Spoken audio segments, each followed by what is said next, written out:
Bom, Larissa, no Terra Viva de hoje nós vamos conversar com o professor mestre Venâncio Dias de Castro, docente da FESP dos cursos de Engenharia, da área de Energia Elétrica, que é o nosso tema de hoje. Nós vamos falar sobre a geração caseira de energia.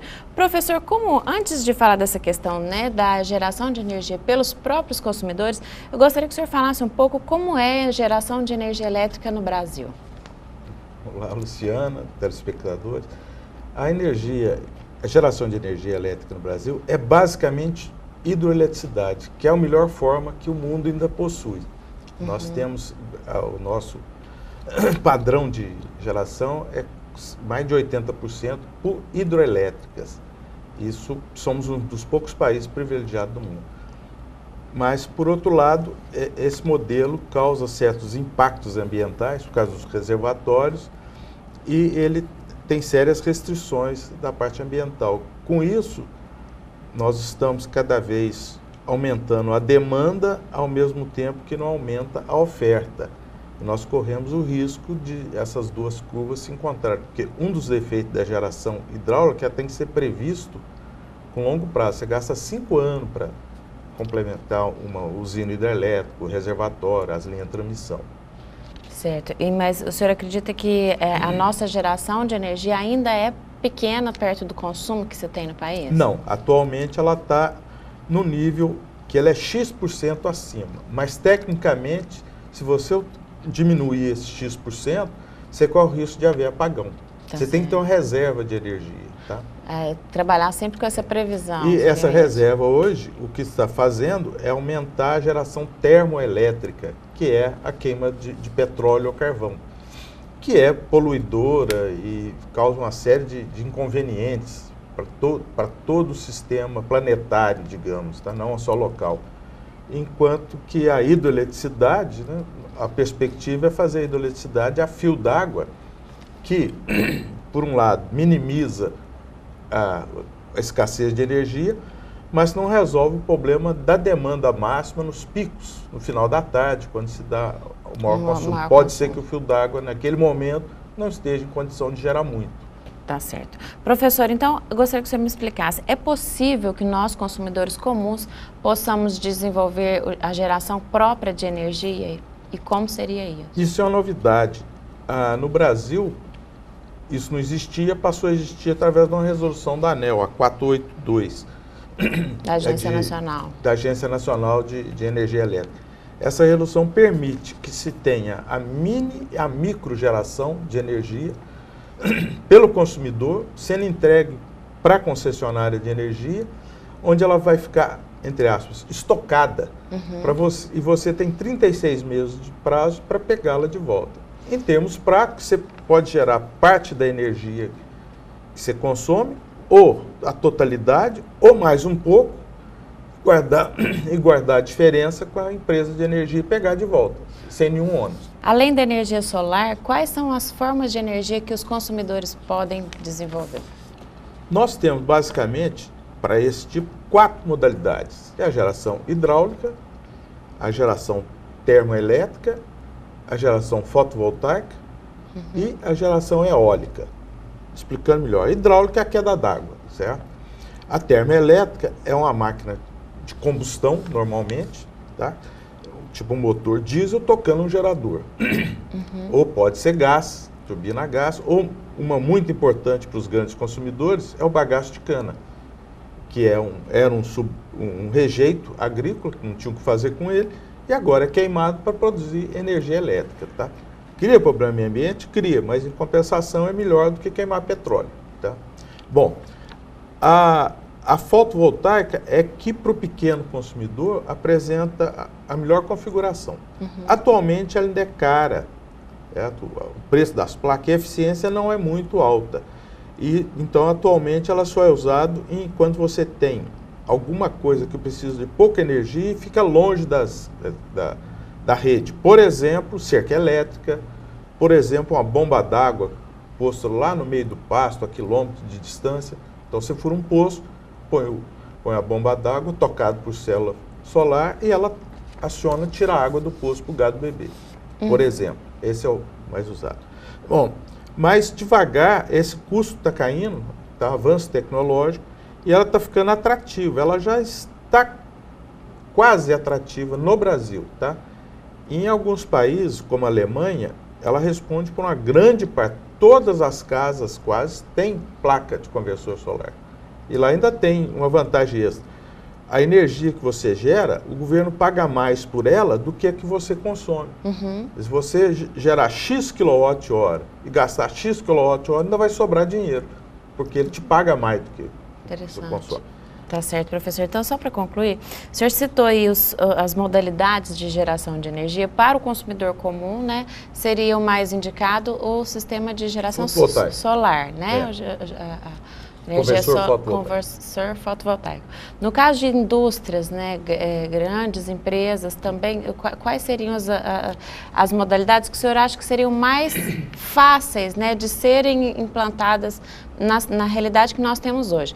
E eu gostaria também que o senhor falasse a questão assim, dos produtores rurais aqui da nossa região, que é uma região que tem tem uma abundância de água muito grande. Isso também seria possível, geração de pequenas hidroelétricas? Eu não sei como seria isso na prática. Vamos falar por partes. Primeiro, os grandes, tá? Para o grande, a possibilidade que ele tem hoje é gerar energia para o horário de ponta, para diminuir a demanda contratada dele naquele horário, tá? Através de motor diesel tocando. Se ele for maior, ele pode pôr turbina, mesmo a gás, turbina no ciclo Carnot, aí não vou entrar em detalhe técnico, mas existem turbinas que tocam gerador. As açucareiras, né, elas podem usar o bagaço de cana, que é uma beleza. Hoje eles estão gerando mais energia do que consomem elétrica, tá? Com isso, poderem gerar. As grandes empresas, como por exemplo a Itaú, o que eles podem fazer é descobrir onde tem perto deles uma queda d'água razoável e construir uma pequena central hidrelétrica, PCH, tá? Que é, por exemplo, municípios podiam fazer isso, e só 4 municípios do Brasil fazem isso, porque um dos maiores consumidores de energia é a municipalidade, tá? O próprio município consome muito, principalmente com iluminação pública, tá? Então, um exemplo que eu cito que poderia ser seguido é o de Poços de Caldas. Poços de Caldas, como aqui tem um SAI, Serviço Autônomo de Água e Esgoto, eles têm uma autarquia para geração de energia elétrica e tem 5 usinas construídas. Tá? Onde tem pequenas, e que suprem parte da energia deles e inclusive faz com que a energia lá seja bem mais barata do que a da CEMIG. Aqui eles vendem para o consumidor, porque eles usam a energia e ainda sobra para vender para o consumidor. Eles atendem 69 mil consumidores lá. A cidade quase que é por conta da geração própria. Então, no Brasil, são somente 4 cidades que já têm geração própria de energia. Pode ser que tenha alguma que não esteja, que tem uma Santa Catarina, Rio Grande do Sul, e Poços de Caldas, que é a mais bem estruturada, tá? Que é um exemplo bem bom. Quem quiser se interessar por isso, acessa a Prefeitura, né? O site da Prefeitura e do Departamento de Energia, que agora virou uma empresa autônoma, tá? DME. Então, é um exemplo. O produtor rural, agora ficou fácil de gerar energia se ele tiver uma queda d'água, que é o melhor sistema. Ou se ele tiver resíduo. Se ele tiver uma queda d'água, ficou mais fácil, que ele não precisa pôr um tipo de gerador, que ele tem que ligar cargas separadas da CEMIG. Não, agora ele pode interligar. Existe um tipo de geração chamada geração assíncrona, que eu não vou entrar em detalhe, mas que é pura e simplesmente aquele motor que toca picadeira de cana, se você fazer ele rodar numa velocidade acima da normal dele, ele passa a gerar energia elétrica, tá? Precisa comprar capacitor, interligar com ele, mas isso é fácil. Então, está relativamente fácil você gerar energia, você não precisa ter muito controle sobre a velocidade da turbina, por exemplo, tá? Sobre a tensão, sobre nada, basta ligar lá e deixar interligar na rede. E com isso, todo mundo que tiver uma queda d'água vai ser vantajoso, né, fazer a usina a fio d'água, sem represamento. Aí deixa a turbina rodar. E para a implantação desses sistemas, qual é a orientação prática que ele pode procurar? Uma orientação técnica mesmo, porque qualquer pessoa pode implementar isso no seu próprio estabelecimento? Sim, então, sim. Não existe nenhum tipo de fiscalização? Não, ele vai ter que, porque por enquanto as concessionárias não estão. Hoje não se faz isso, vão ter que fazer. Então, ele tem que procurar a empresa de eletricidade em primeira coisa e falar, olha, eu quero gerar energia. Porque vai ter que fazer um medidor à parte, além daquele medidor que tem, para medir a energia que ele vai injetar na rede. Ele vai ter que arcar com esse custo dessa medição auxiliar. Outra coisa, ele não pode gerar mais do que o consumo dele. Mesmo porque ele tem um transformador no poste, né? Ele vai gerar, vai passar por esse transformador para voltar para a rede e ele não pode exceder a potência desse transformador. Entendeu? Se for na sua casa, você não pode exceder a potência suportável pelos fios que estão alimentando sua casa. É uma coisa, então você só pode gerar aquilo que você contratou como que vai consumir. Bom, e ele procurando essa empresa, ele tem que procurar alguma firma que já esteja especializada.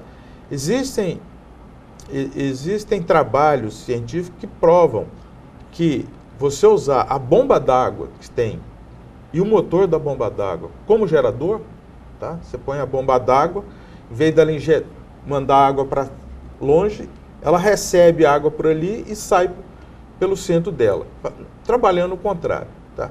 E basta interligar, fazer ela trabalhar uma rotação acima que o motor normal, em vez de ser 16% acima daquela velocidade, e ele vai injetar energia elétrica na rede e pronto, não precisa fazer mais nada, certo? Então, isso vai passar a ser vantajoso, porque se você usar uma bomba d'água, um motor, digamos, de 30 cavalos, ela custa muito, muito menos do que uma turbina e um alternador dessa potência, certo? Deve ser em torno de metade do preço. E vai gerar com menos eficiência, em vez de ser 90%, vai ser 80%. Mas é vantajoso por causa do baixo investimento que se faz. É uma possibilidade muito atraente para o consumidor rural, tá? Bom, professor, então, muito obrigada pela sua participação. Para quem quiser conhecer um pouco mais sobre este assunto, a gente pode orientar para que procure a Faculdade de Engenharia da FESP? Claro. Se precisar de ajuda técnica, nós estamos à disposição, tá? na faculdade. Eu não sei como funciona o sistema interno, porque houve uma série de mudanças aqui na FESP, né? Mas claro que tem maneira, ele pode procurar. Temos muitos técnicos. Nós pode procurar a Faculdade de Engenharia e pedir para conversar comigo, com o João Pierron, que é outro da área, né? E nós vamos conseguir dar um encaminhamento, dizer pelo menos o caminho das pedras, a quem essa pessoa deve procurar. Tá certo, professor. Muito obrigada. Larissa, é com você.